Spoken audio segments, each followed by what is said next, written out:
BJP नेता रविशंकर प्रसाद press conference कर रहे हैं, सीधे आपको वही लिए चलते हैं। बयान समस्या पैदा करता है।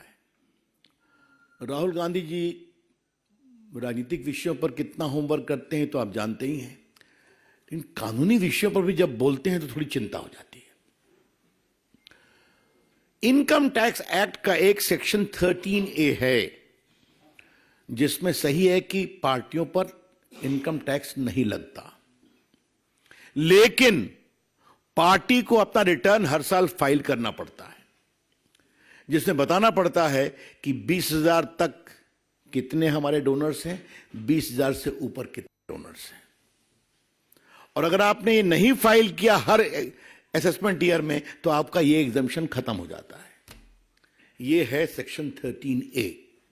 Let me repeat, under the Income Tax Act section 13A, there is a clear provision that the political party is exempted from income tax, provided they file their return every year as to how much money has come of 20,000 rupees and duly certified auditor's report as to how much they had received from big donation.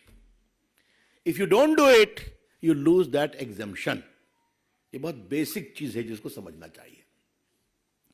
अब थोड़ा हम आपको बता दें कि ये जो चिल्ला रहे हैं, 6/7/21 को असेसमेंट ईयर 18-19 के लिए ऑर्डर पास हुआ कि उन्होंने रिटर्न फाइल नहीं किया था।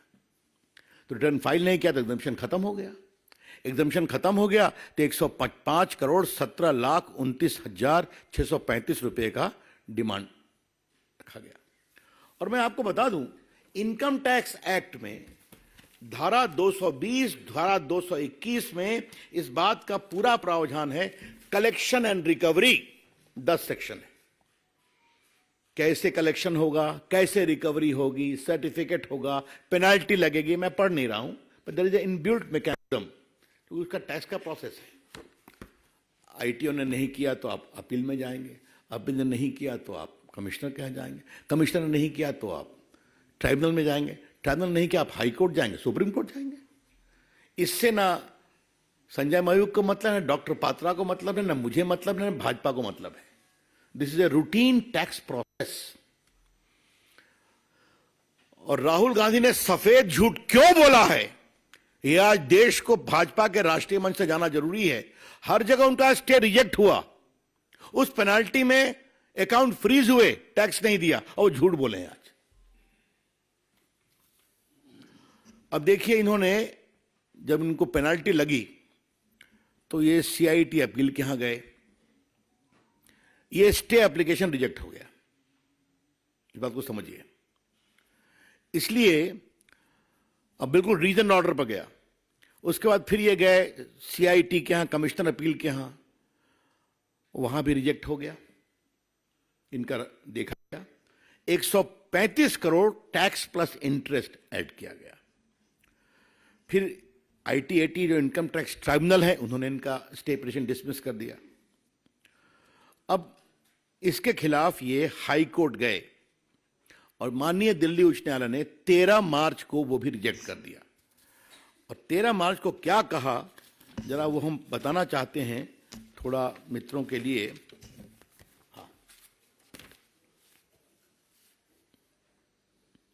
Court remarked that it was badly handled matter and somebody from the Congress office went to sleep right from 2021. बहुत अभिनंदन माननीय रविशंकर प्रसाद जी का, हम सबके जो प्रवक्ता हैं उनके मार्गदर्शक हैं। बहुत धन्यवाद आदरणीय संजय मयूख जी का। And let me tell you, when it is to speak about Rahul Gandhi, yes I am a bit impatient. इतना कुछ रहता है राहुल जी के बारे में बोलने के लिए कि हम अपने दिल की तड़प को रोक नहीं पाते।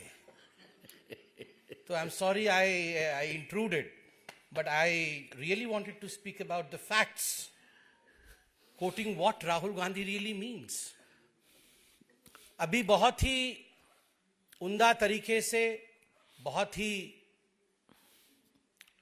बड़े तरीके से एक्सपर्ट के रूप में आदरणीय प्रसाद जी ने यह समझाया कि किस प्रकार, जहां तक बैंक अकाउंट फ्रीजिंग का सवाल है, यदि आप हिंदुस्तान के कानून के हिसाब से कोट अनकोट आप डिफॉल्टर हैं, तो you will be treated as a defaulter.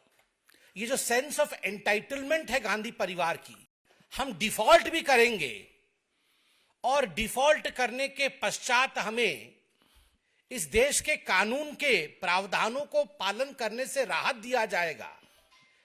The era of this kind of entitlement is over under Prime Minister Narendra Modi.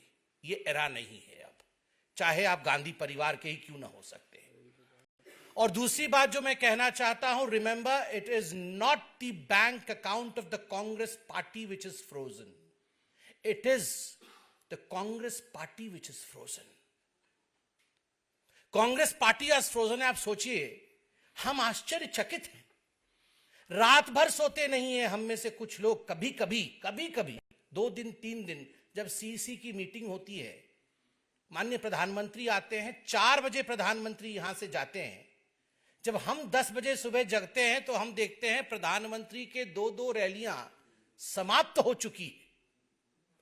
जो देश का प्रधानमंत्री, जिस देश के प्रधानमंत्री सुबह 4 बजे जाकर के 2-1 दिन में थक जाते हैं, हर दिन का रूटीन प्रधानमंत्री नरेंद्र मोदी जी का है 4 बजे जाना, 6 बजे कहीं और पहुंच जाना, 9 बजे लोगों के बीच में रहना और फिर 4 बजे तक यहां कार्यालय में बैठक करना। आपको क्या लगता है कौन जीतेगा? पसीना और मेहनत, पी से पसीना, एम से मेहनत। पसीना बहाया है मोदी जी ने, मेहनत की है मोदी जी ने। जीत पसीना और मेहनत की होती है, पीएम ऐसे ही कोई नहीं बन जाता है। बॉन्ड्स के बारे में बात हुई, हिसाब का किताब भी है यहां पर। बिना हिसाब किताब के नरेंद्र मोदी जी के युग में बात नहीं होती। कागज है हमारे पास। बताइए, आज भारतीय जनता पार्टी के 303 सांसद है, 55% जो आज मेंबर ऑफ पार्लियामेंट है वो बीजेपी के हैं। 48 सांसद, 9% सांसद कांग्रेस पार्टी के हैं। 11% सांसद, 24 द्रविड़ मुनेत्र कझगम डीएमके के हैं। ऑल इंडिया तृणमूल कांग्रेस के 4% सांसद है, 22 सांसद है। आप यहां पर जान के आश्चर्यचकित हो जाएंगे, जहां भाजपा को 6,000 करोड़ रुपए बॉन्ड के रूप में मिला, वहीं टीएमसी को लगभग 1400 करोड़ और कांग्रेस को भी लगभग 1400 से अधिक करोड़ रुपए बॉन्ड के रूप में मिले। सवाल उठता है, 9% सांसद और 1400 करोड़ रुपए आपको बॉन्ड के रूप में मिलता है, किसने आपको ये बॉन्ड दिया है? आप वो सूची जारी करिए। और कल हमारे माननीय गृह मंत्री जी ने टीवी चैनल में इंटरव्यू के समक्ष बताया कि जब ये बॉन्ड की नीति पार्लियामेंट के फ्लोर पे रखा गया था, the witness is sitting amidst us, Ravishankar Prasad ji was the witness when the electoral bonds were discussed. We don't have our senior colleague, the senior colleague of mister Ravishankar Prasad, Shri Arun Jaitley ji, how fluidly, how tangibly he had explained the electoral bonds. What was the basic requirement of the electoral bond? Electoral bond की basic requirement थी electoral reform, जिससे कि जो खर्चा election में होता है उसमें काला धन कैसे कम हो, ब्लैक मनी कैसे कम हो, और जो लोग डोनेट करते हैं उनको लगता है कहीं हमारे ऊपर बाद में आक्षेप न लगे, कहीं हमारे ऊपर विंडिक्टिव एटीट्यूड न रखा जाए, तो एक परत पर्दा का भी बीच में रहे। जब ये सारी डिस्कशंस हो रही थी पार्लियामेंट में, Ravishankar ji would supplement to say that the Congress party was not just a mute spectator. The Congress party was supporter of this system. जब ये सिस्टम बनाया गया तो कांग्रेस पार्टी ने इसे सपोर्ट किया था। मगर आज आश्चर्य का विषय है, जैसे रवि जी ने कहा कि ये बहाना ढूंढने का जो तरीका है कि आज हम हार रहे हैं, हमसे ना हो पाएगा, तो किसके सर पे नारियल फोड़ना है? तो इलेक्टोरल बॉन्ड के सर पे नारियल फोड़ देना है, इलेक्शन कमीशन के सर के ऊपर नारियल फोड़ देना है, टोपी पहनाना है तो आप बैंक अकाउंट के ऊपर टोपी पहनाना है। किसी इनकम टैक्स अथॉरिटी ने नहीं कहा है कि आप अपने बैंक अकाउंट को यूज नहीं कर सकते हैं। सही शब्द का प्रयोग किया गया, एक लियन लगाया गया है कि 115 करोड़ रुपए से अधिक, इतना आप छोड़ दीजिए क्योंकि ये बकाया है, उसके ऊपर जो आप खर्च करिए करिए ना।